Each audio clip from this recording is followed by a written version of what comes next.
Welcome to another edition of the It's Cavalier podcast. It's your boy, Mac. I'm still on the road. I don't care. The Cleveland Cavaliers, they gave us quite a fright in this game today. They ended up pulling out the victory 133-129. This is not something that you ever really want to see. Your team that has played like the best team in the NBA this season going to overtime against that of the Portland Trailblazers. And I don't mean that to sound disrespectful because they have a ton of talent over there. They're just in the rebuilding stages, right? We look at the likes of Denny Avdia, who put up 30 points, 12 rebounds, 10 assists. This dude had a triple-double. He is awesome. Toumani Camara, that's another guy who has been, along the lines of most improved player this season. He put up 19-5, 2 assists and 4 steals tonight. They have one of the top picks in the draft and Donovan Mitchell out there. And then obviously Anthony Simons, right? That is a big time guard that they have. These guys have talent. So I don't mean to disrespect them at all, but this game certainly felt like it, it certainly felt like it shouldn't have gone to overtime. That said, I'll take that. I will take that all the live long day. And one of the biggest things that occurred today was the likes of DeAndre Hunter and Ty Jerome, the Virginia Cavaliers, absolutely stepping up and coming to play tonight. And it's not necessarily production that you would have foreseen coming into this one, but with Donovan Mitchell missing today's game, DeAndre Hunter was placed into the starting lineup. A lot of people thought that he should have been in the starting lineup against the Boston Celtics. It is, whatever, what have you. And I think a lot of people would think heading into a playoff series against Boston, DeAndre is probably going to draw the start at the 3. He drew the start at the 3 today with Donovan out, but he took advantage of that. This is a guy who has been in the running for 6th man of the year all season long, and he has played his best basketball, honestly, when coming off the bench. But it's hard for me to truly argue with the production that he has given us, right? Whether he is starting or coming off the bench, he has made the most of his opportunities. And today, DeAndre Hunter by himself scored 32 points, grabbed 7 rebounds. A lot of them were big. A lot of them were man's rebounds, right? He went 8 of 15 from the field, another 5 triples tonight, 5 of 9 for a very efficient 55.6%. You love to see that. Anytime he's able to go out there and be productive, I'm all here for it. But it wasn't just him. Again, the Virginia Cavaliers, as you see, Ty Jerome's name listed there as well. Let me go ahead and update the title card while I'm here. The overlay is not correct right now, but man, oh man. This was a fun game at times. Not so much in the first half, but that second half was excellent, right? You got a really, really big second half from Evan Mobley, who was in the game with 20 points, 8 rebounds, 3 assists, a block, and was 6 of 14 from the field. But the bulk of his production, it felt, came in that second half. And that is exactly what you need out of him when you don't have Donovan Mitchell available. You need somebody to step up. Now, obviously, DeAndre and Ty Jerome, those two guys, they combined for 57 freaking points tonight. That's awesome. But you also need your other starters, your other stars to step up. And I felt that Evan Mobley certainly fit that bill, especially in the second half. Now, it wasn't all pretty. Darius Garland for the second straight game was not really that productive throughout most. We're going to talk about perhaps the most clutch play of the game from him, which was a steal on the fast break, right? Portland had a fast break opportunity, and the BG turned into DG, the DB. This guy picked off the pass in transition, and he made one of the plays of the game. Seriously, that is what you need. You need to have a short memory. That's what the old adage is. You need DG to step up and make a play when he's been frankly terrible all game from an offensive efficiency standpoint. He was just 4 of 16 from the field, including 2 of 7 from 3-point distance. He did miss a free throw down the line in clutch time, but I'm not going to fault him too much. The game essentially Cleveland won, right? So 13 points, 7 assists in total for him. Was not his best performance by any stretch of the imagination, but he did make the plays when he needed to. He needed to go out there and make a couple of plays down the stretch to hopefully bring this one home, and that is exactly what he did. And that's what you need out of your stars. Have that short memory, go out there and make a play when the game is on the line. And I thought DG absolutely did that. Max Strus who hit one probably the biggest three of the game, right? He would finish with 14 points on 5 of 15 from the field, including 4 of 11 from three-point distance. I'm not going to lie to you. Max Strus was lambasted by a large number of our fan base against Boston, right? A lot of people are calling for him to be benched for the likes of DeAndre Hunter. And while I can certainly understand the mindset behind that, I myself am saying in a potential series against the Boston Celtics, you got to kind of start DeAndre Hunter. I think that is what needs to happen. And even if you disagree with that, I think that one thing that we can all agree on is that Max Strus, whether he is starting, whether he is coming off the bench, should be in a high-minute role, or at least I hope you believe that, because just as cold as he can be at times, he is very, very capable of heating up and making some of the shots of the game. And even when his shot is not falling, he is out there doing other things. Max Strus did finish tonight with 8 rebounds. A lot of them were big-time rebounds, just like DeAndre Hunter. They were man's rebounds. 3 assists for him tonight, 2 steals. He absolutely made sure to go out there and do other things that led to winning, and he often does. And that's why the net rating or the point differential with alongside the core 4 is what it is. It is very, very high. I posted them the other night. I don't have the numbers because they haven't been updated today, but I still have them from around the Boston game. And to me, the numbers next to the core 4, they speak volumes. Plus 33.3 next to the core 4. Now, obviously, DeAndre Hunter was out there essentially in place of Donovan Mitchell tonight. But you can see why, even despite not necessarily shooting all that efficiently, why Max Strus often is leaned upon in these closing stretches of games.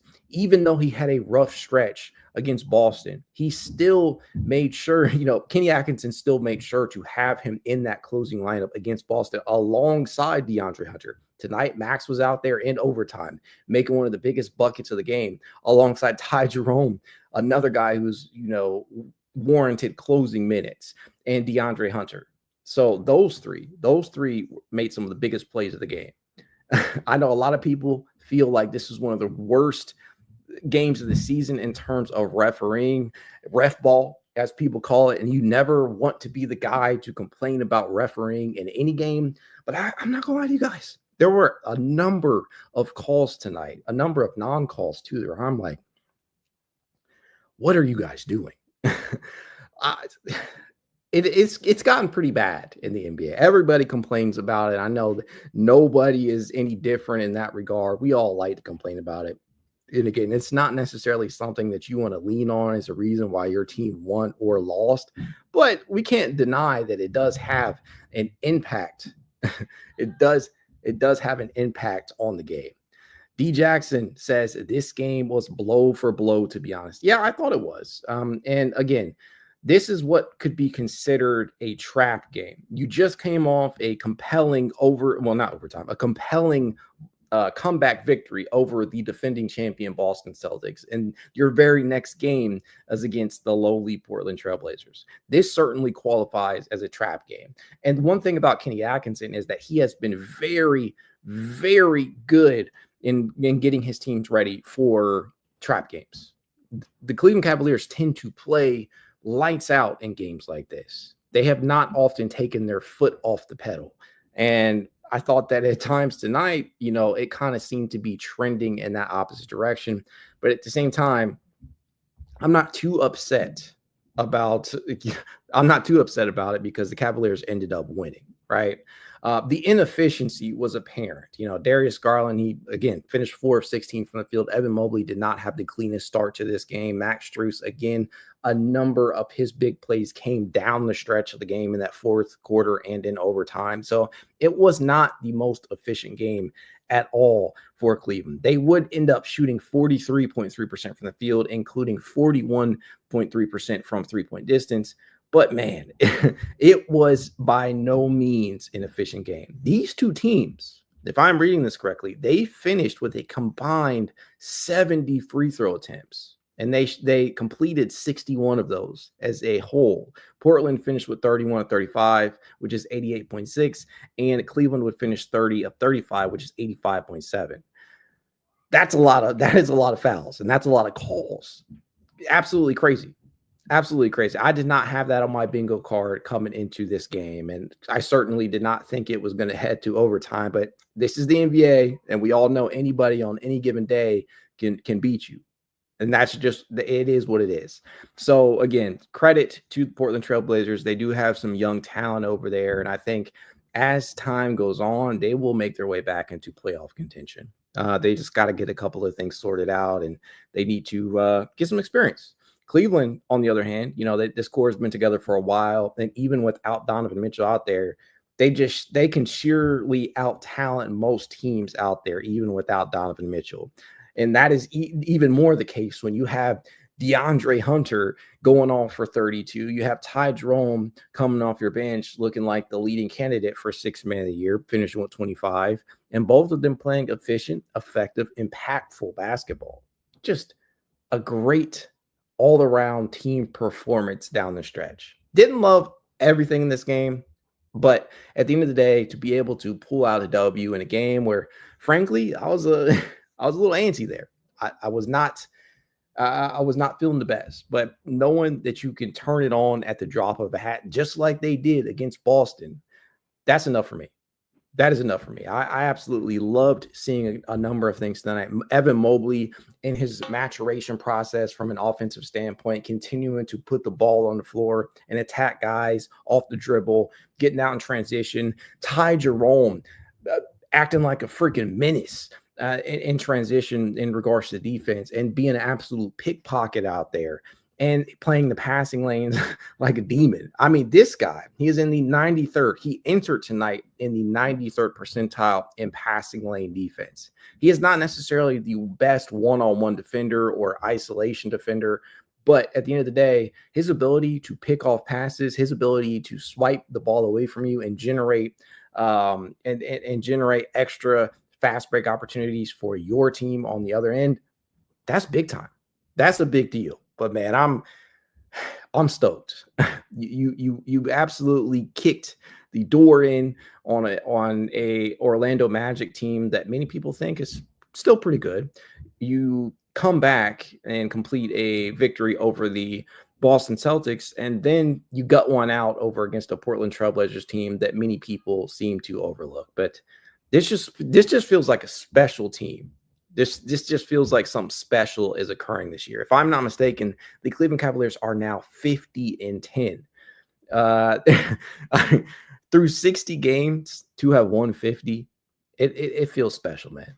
It feels absolutely special to be seeing what we have seen from this team. And it just feels like you're getting a different leading scorer every single night. You're getting somebody stepping up and doing something big. Everybody, all the team collectively, they all make big plays at the right time. We already talked about the Strus 3. We talked about the DG pickoff. We talked about the 6 steals from Jerome and Evan Mobley doing what he did in the second half. But there's a different leading scorer almost every single night. And that just tells you everything you need to know. Coming back from an 18-point deficit, we are a special playoff team, says Jay Tiller. I mean, I couldn't have said it better myself. That is exactly where I'm at with this team. J47 says, Beard looking good, bro. I appreciate you. Dare Evil says, Garland needs to be more confident when he sees the floor shooting isn't there. He needs to try harder. At least his defense was peak in the last 2 quarters. He took 16 shots. The efficiency wasn't there. It has been largely all season. He's basically a 50, 40, 90 guy out there, as is Jerome. But the efficiency has, when it gets bad, it gets really, really ugly. But to come back and make some big plays on the defensive end of the ball, a place where still a lot of people will not give him the respect he has warranted, becoming at least average positional and perimeter defender. I mean, that tells you everything you need to know. He has put in the work on the defensive end, and I absolutely love it. Razor531 says Jerome has been playing like an all-star. I agree. Basically looking like an all-star off the bench. This man could start on a number of teams right now. Hopefully he chooses to re-sign in Cleveland when the time comes this offseason, but time will tell. Guys, that's about all the time that I have. I am on the road again, not at home. So I got to get out of here. As I always tell you guys, if you'd like to reach out to me, now you can. It's Cavalier_pod on Twitter, TikTok, Instagram, YouTube, and more. If you'd like to be added to the It's Cavalier Discord chat, you know what to do. Leave a rating, leave a review, send a screenshot of said review to itscavalier53@gmail.com, and I will send you an invite. If you're watching over on X, do your boy a favor. Go to YouTube. Doesn't take that much time. Hit that like button. Subscribe if you're not yet a subscriber, and hit that notification bell so you know when I'm going live. Go Cavs.